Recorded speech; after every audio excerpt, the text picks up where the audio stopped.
Hello again.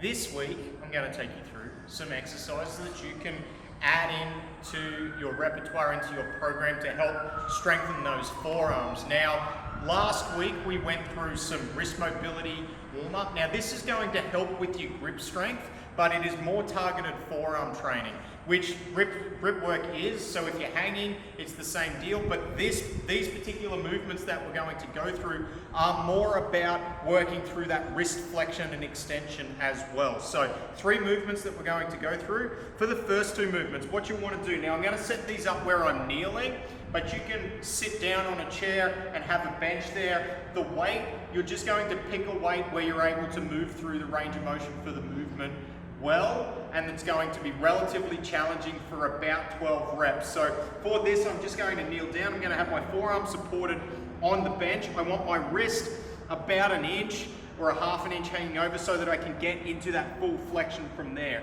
Then what I'm going to do is I'm going to try and keep that forearm on the bench and then bring it back down. Moving up and then bring it back down. And I'm just going to do, as I said, 10 to 12 reps, really working through that range of motion, keeping that forearm supported. The reason I don't want to do it with my forearm not supported is what will tend to happen, especially if you struggle with that and it's something that you need to work on, so that wrist strength or that forearm strength, you'll start to potentially use other muscles other than the ones that you want to try and strengthen. You can also do the reverse of that as well. So just going from here, same deal, coming up and then going back down. So do 10 to 12 reps each side if you're going to do that. From there, you can work on some rotation. So I'm doing this one with just a dowel to start off with. You can also do this with a dumbbell, but if you're going to do it with anything, what you want is you want a little bit of centrifugal force really pulling the object around. So by using a dowel, again keeping that forearm supported, what I'm going to do is I'm just going to let the weight on the end of the dowel pull around, and then I'm going to bring it back as far as I can each direction, just nice and controlled. If you can do this with weight, great. If you can't, you can start off with a dowel. If you struggle to do it holding on the end of it, you can also shorten the length of that, which will just make it a little bit easier. As I said, just pick that weight. It's going to be challenging for about those 10 to 12 reps and then work through there all the way over, all the way back. So that's 2 movements you can do with your forearm supported. From there, this next little movement, we've got our little roll-up contraption here. All it is, if you need to know how to make these, it's a piece of PVC pipe.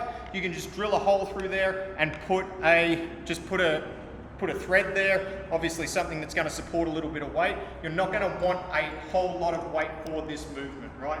So the way I normally get people to set this up to start off with is we just set it up in the rack and we're trying to keep this nice and stable. I'm going to keep my elbows locked out, and as I go down, I'm moving from my wrist, alternating as I go. All the way down, and then I'll go all the way to the floor, and then all the way up. As I do this, I want to avoid letting the dowel roll too much, which is why I'm going to set it up in the rack to start off with, but you can progress to doing it without the rack. But again, we're trying to make sure that we're not rotating that. For this particular one, you're not going to get 10 to 12 reps out. Realistically, it's only going to be 3 times down, 3 times up, maybe 5 times, depending on the weight you're using. But we're looking for control through the movement. And most importantly, we want to keep those elbows locked and isolate that movement to my wrist rather than using my arms to try and get that rotation with the dowel as I do it. So there's 3 movements that you can add in to work that forearm strength. There are a lot of other things you can do, heavy carries, dead hangs. We've done a lot of videos on that stuff as well, but this is just stuff that's really going to isolate that and is a good starting point for you if you feel you need to build that forearm strength and that grip strength. Any questions, as always, let me know. We're going to go through some thoracic strength and rotation, which is going to kind of complete the tennis elbow series that we've been doing over the last few weeks. So let us know what you think. We'll talk to you soon. Bye.